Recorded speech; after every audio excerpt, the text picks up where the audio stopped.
And I just knew, like, at that point I was like, I have to go back to competing, like, no matter what. I don't care like what the pay is, I don't care about anything, I just want to play, and that's kind of like where my mindset shifted, I think. So my name is Erik Wessén, also known as Treatz online, and I've played the league professionally since 2016, I want to say. So I grew up in Stockholm as well, more specifically Farsta Strand, where my parents still live, and that's kind of where I lived ever, like basically up until I started esports, so my entire childhood almost. And I would say my childhood was really good. It was very happy, positive, a lot of sports, which kind of also led me into league later in life, and I think that's where my kind of competitive spirit sparked. So how did gaming appear in your life? Like, how did it start? It started with one summer actually, when I was sick for the entire summer, and I was like, oh, I can't play football right now anymore, or play basketball or something that I enjoy doing. So I was like, my big brother plays World of Warcraft, so I basically spent my entire summer playing World of Warcraft, and yeah, that's kind of where the gaming started. I played World of Warcraft a lot, and then I think League was kind of the second game after that. I played some Counter-Strike, some Overwatch, but yeah, kind of the competitive games as well, not really the I guess for fun games. I always wanted to have like a ladder or something that I could improve at. So in WoW it was kind of the DPS meters and the Warcraft logs, or in the 2v2 and 3v3 arena, and then yeah, in League obviously. Why League? I mean, League was kind of the game that all my friends played. I thought it looked really cartoonish and very like childish to play, so I was like, coming from World of Warcraft with the big Taurens and Orcs, you're like, what is this like kids game?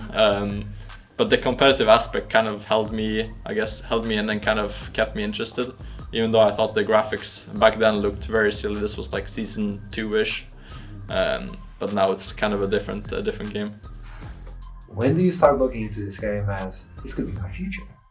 I don't think I actually ever had that moment where I would think, oh, this is my future. I think I just played a lot, got high rated, and then after high school I was like, I'm pretty high rated. I got contacted by someone I knew, Gloomy, who wanted me to join Giants back in the day, and then it just kind of happened, honestly.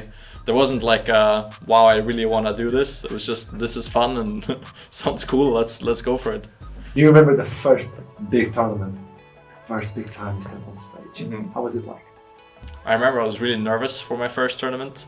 I remember I had trouble eating before and being like very stressed in general. I also remember that we won it, so it was kind of a nice first experience to the competitive scene, so to say. So it was both stressful, but after also very fun. So I think every competitor knows that it's very addicting to be on stage and to win, and I think that's something that I think is also really fun now with NLC, that we have the offline finals. It makes like a huge difference for everyone, both broadcast and talent and everyone that's playing as well.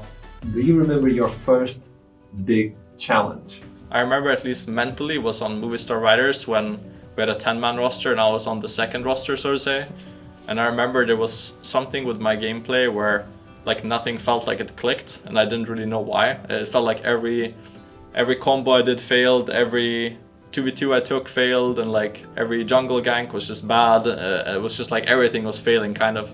And I think it's just like, sometimes you get into this mindset in League where it really feels like nothing you do works, like everything is just going against you.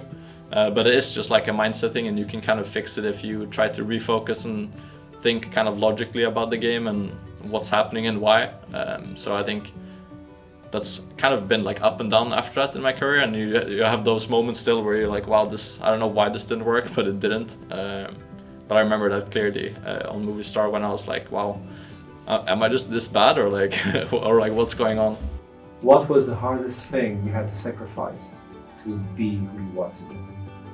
I think the biggest sacrifice is probably time and commitment to people around you. I think you're very in your own kind of bubble, and you sacrifice a lot of potential time with partners or friends, and you kind of lose out on the opportunity to go to birthday parties in Sweden when I'm living in Germany, for example, or if I'm in LA, I can't see my friends in Sweden. So I think that's kind of the biggest sacrifice you take. But I would still say it's very worth it. But for sure, you lose a lot of the important moments for people around you throughout time. So I've been like playing and competing for almost 10 years. So I don't even want to count how many big events I missed throughout the years.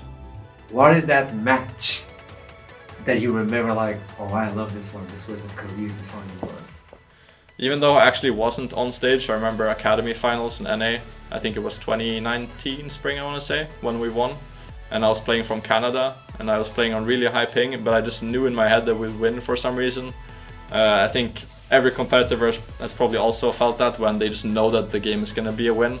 When you have this feeling before the game, like, oh, it's just like, we just can't lose. It's just no matter what we do, it's going to work out. Kind of the opposite to what I said before, when sometimes you get the feeling nothing will work, sometimes you also get the feeling everything is going to work. So I think before that finals, I knew we were going to win, and then we won 3-1.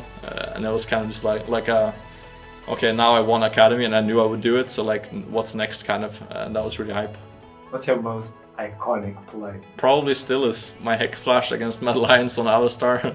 At least that's the one that people remember and kind of tell me about, kind of the Treatz Alistar play, so I'd say that one. What has been the hardest loss or biggest heartbreak in your career? Biggest loss as in terms of like career defining is probably with TSM in the summer playoffs when we lost our series against GGS. Because I had like kind of a feeling that I was gonna get replaced after, mostly from like things behind the scene that were like affecting me and the team, but also just like I knew that if I would do really well, then I would get signed next split. And obviously losing the first kind of big playoffs series match, I knew it would take a big hit, and it did take a big hit there, but it wasn't, I guess, career ending, so to say, but it was definitely career defining, because I think if that didn't happen, I would probably play on TSM for much longer after that. I never doubted my own skill or what I could bring to a team, but there's for sure doubts of like, is this where I'm supposed to be? Is this kind of what I'm supposed to do? Am I supposed to play in this team or maybe do something else? I think those types of doubts for sure, but I have never once doubted my skill. Even when I took a long break and came back, I thought I would be really good and play really well, and kind of, I think you have to have some delusion as a pro player as well, where you're like, I'm just the GOAT, like I'll always do and play well, you know. I think if you have this like, oh, maybe this guy's better than me, I don't think it will work out as well. So there's probably some delusion for sure, but yeah, I never had those doubts in myself. Can you just describe that fire within? The fire within when you play. It's different for every single player, so what's your fire? I think the fire within me that's kind of burning strongest, I would say, is after I took a break and had kind of, I started streaming a bit, co-streaming, doing kind of everything around League and being on the LEC broadcast, etc. I just realized like how much I love competing, especially playing in like an offline setting with people and against people. And I just knew like at that point I was like, I have to go back to competing, like no matter what. I don't care like what the pay is, I don't care about anything, I just want to play, and that's kind of like where my mindset shifted, I think. Because before you're kind of complacent, you're like, oh, I'm playing in like Academy, LCS and LEC, it's very like you're kind of riding that wave, and then when you jump off it, you're like, wow, I really like missed that kind of. So that's, I think, where my fire starts. How does your situation today compare to the low points in your career? I would say my situation right now compares, I guess, because I started from ERL, so I guess you could say I'm in a similar position where I started playing in ERL and now after many years I'm back to ERL, so I think that's very similar. It's in a very different setting for sure, but it is still ERL, against different teams, against different players, but also against very exciting opponents, so I think you have to kind of look at the positive side as well. So I think also generally a career goes up and down. I think right now I've been on like kind of a downswing, but it's an exciting moment to kind of start the new arc. Biggest advice I could give young Treatz, I would say don't take everything so seriously and kind of look towards the future. Don't get so caught up in the moment. Look ahead. How do you want to be remembered? Oof, that's a good one. How do I want to be remembered in esports? I'd say in general as a very knowledgeable person, I would say. Especially with everything that I've done like within my own teams and also on the desk. I think I'd like to see myself as someone who can kind of efficiently put out information to people. So I think that's one point. And then probably like a positive influence in general, not having like a negative remark or negative impact on people that have been in my teams, and having, yeah, like they remember a happy, chill guy, kind of, just a nice guy. How would you describe Treatz? Treatz is caring person who wants to kind of get the most out of people and sees the positive sides of people and not the negatives, and wants to reach the highest ceiling possible together. Yeah, I'm happy knowing Treatz. Yeah. Are you proud of yourself? Yeah, of course. You have to be proud of yourself. Perfect. Thank you so much. It's Of such course. a big pleasure getting one of these. I'm so sorry. No worries. Big pleasure getting Thank to you, know you, mates. and best Thank of you. luck, man. Of course. Big fan. Yeah. Let's see what happens. Big fan of you too, bro.